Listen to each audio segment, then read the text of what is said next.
हमारी रिपोर्टिंग में। तो हर्षिता जी, आज हम क्या रिपोर्टिंग करने वाले हैं?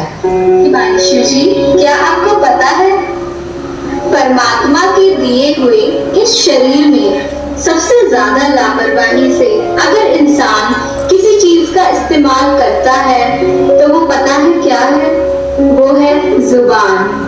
बिना सोचे समझे कि जुबान से निकलने वाले ये शब्द किस हद तक पूरे ब्रह्मांड, वातावरण और सुनने वालों को प्रभावित कर सकते हैं। इंसान कुछ भी बोलता रहता है जो मन में आए। तो आइए देखते हैं इस छोटे से प्ले के माध्यम से कि कैसे कोई अपने कुछ शब्दों के कारण किसी के लिए हमेशा के लिए बुरा साबित हो जाता है। जल्दी चलो जल्दी चलो, कहीं लेट ना हो जाए। हाँ चलता रहती।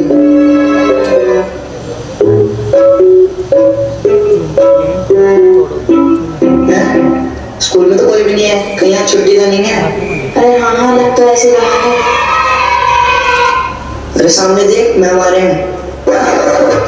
चल मैम को विश करते हैं। Good morning ma'am. Good morning बच्चों। आज तुम इतनी जल्दी कैसे स्कूल आ गए? क्या आपको टाइम नहीं पता था स्कूल का? नहीं मैम, हम जरा शादी में गए थे और बहुत दिनों के बाद आए तो हमें स्कूल का टाइम नहीं पता था। अच्छा, अब आप जल्दी आ ही गए हो तो मेरी एक हेल्प करा दो कि ये कुछ पेपर्स हैं, इसको आप सर्किल शेप में काट कर ऑफिस में पहुंचा दो। Okay ma'am. अरे यार, हम पेपर कैसे काटेंगे? हमारे पास तो कैंची भी नहीं है। अरे कैंची की जरूरत है तो अपनी जबान चलाना, पेपर तो खुद ही कट जाएंगे।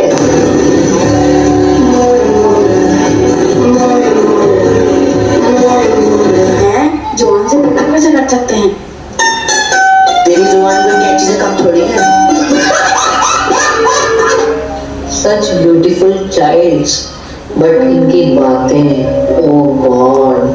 तो मैम, आपका इस बारे में क्या ख्याल है कि सिर्फ सुंदर दिखना काफी होता है या हमारे शब्द भी सुंदर होने चाहिए? मुझे तो ऐसे लगता है कि अगली या ब्यूटीफुल कोई चेहरा, कोई बॉडी, कोई स्किन कलर नहीं होता।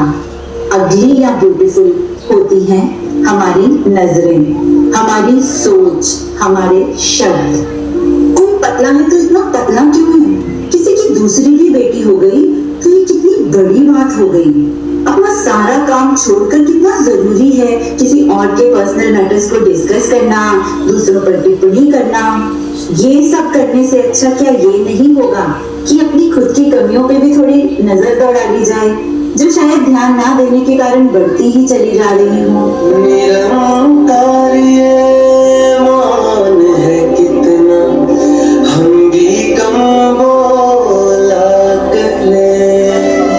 निरंतर ये मान है कितना, हम भी कम बोला करले। तोले बिन रसीना से अपनी, तोले बिन रसीना से अपनी, कुछ ना हम बोला करें। निरंतर ये मान है कितना, हम भी कम बोला करें।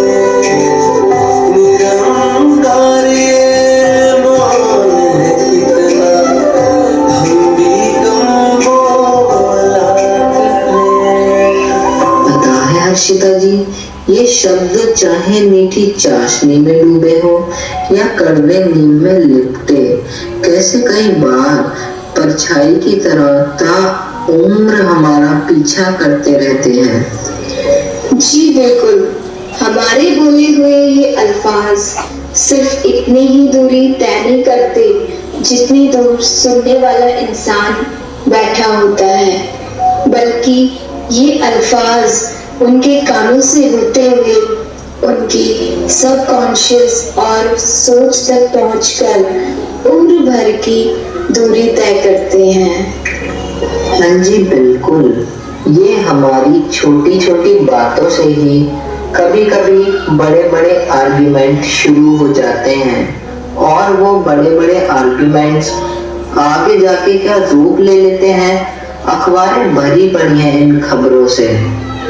तो आइए अब हम एक छोटी सी स्किट के माध्यम से देखते हैं कि कैसे हम दिन भर इन शब्दों की लहरों में गोते लगाते रहते हैं।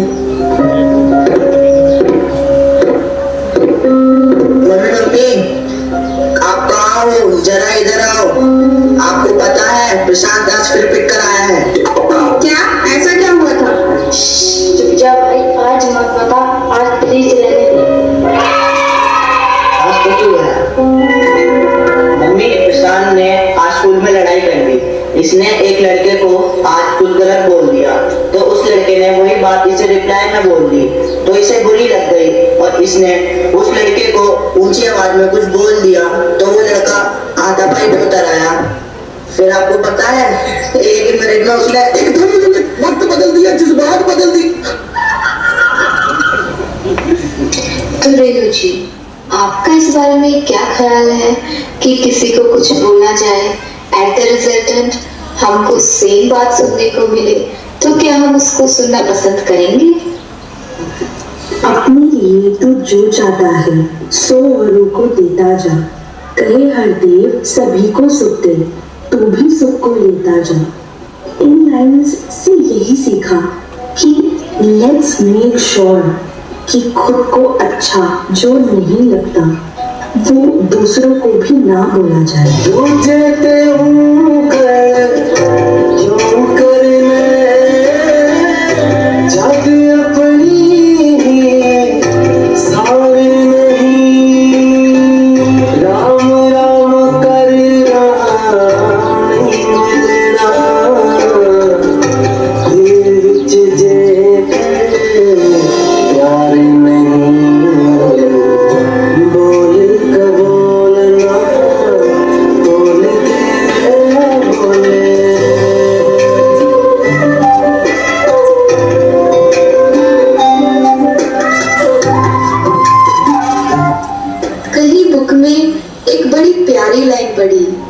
कि जब भी लगे कहीं बहस शुरू होने लगी है तो झट से कह दो I think you are right. मुझे लगता है कि आपकी बात सही है। बात बढ़ेगी ही नहीं। अगर सामने वाला समझने की स्थिति में नहीं है तो कोई बात नहीं, आप समझ जाओ। हिमांशु जी वैसे भी जो समझ जाता है उसे तो समझदार कहते हैं ना। जी बिल्कुल, लोग कह देते हैं कि उसने लड़ाई शुरू की, पहले उसने ऊंची आवाज में बात की या उसने अपशब्द का इस्तेमाल किया। तो जब मैं ये देख पा रहा हूँ कि सामने वाला गुस्से में है, वो भला बुरा नहीं सोच पा रहा, तो भाई मेरे हाथ में तो भी ब्रेक है ना। वैसे भी best fights always the ones be avoid.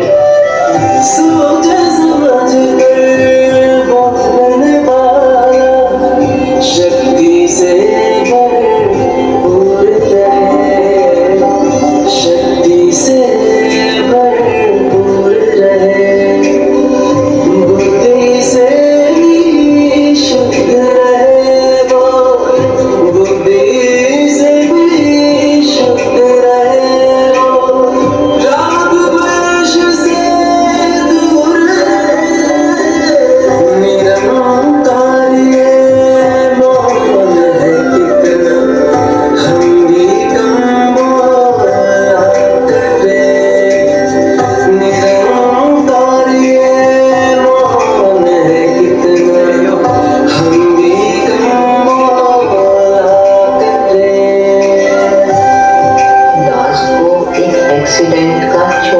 Incident याद आ रहा है।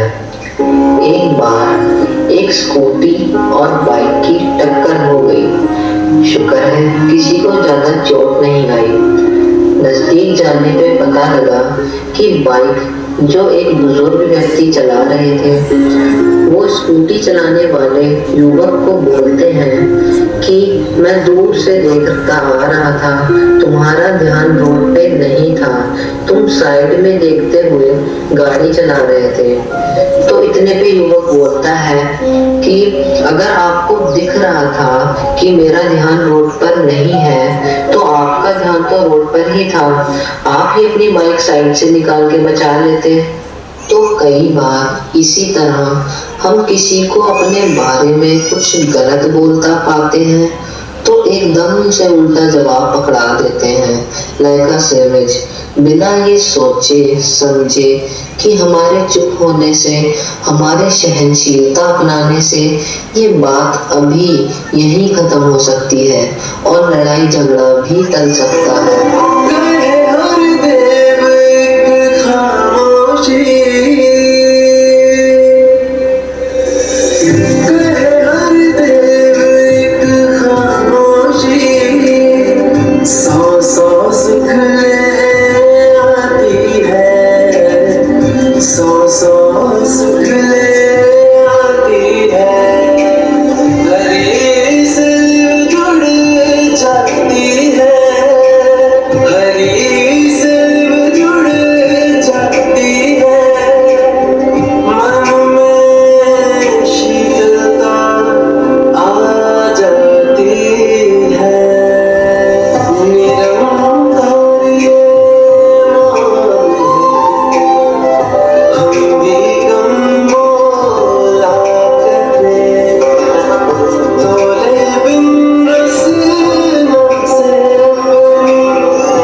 चलिए पंक्तियां लिखी गई होंगी, let silence be the art you practise. तो शायद इसका मतलब ये नहीं रहा होगा कि बोला ही ना जाए, कर्म ही ना किया जाए। साइलेंस का मतलब होगा you are not disturb inside, और जो खुद डिस्टर्ब नहीं है वो किसी और को क्यों डिस्टर्ब करेगा, वो किसी को कड़वी वचन क्यों बोलेगा और ना ही किसी की कड़वी बातों का असर लेगा। वो तो खुद भी आनंद में रहेगा और दूसरों को भी आनंद ही देगा। तो इस अस्थिर दुनिया में भी ऐसी स्थिरता प्रदान करने वाले सतगुरु को लाखों नमन और शुक्राना करते हुए हम आपसे इजाजत लेते हैं।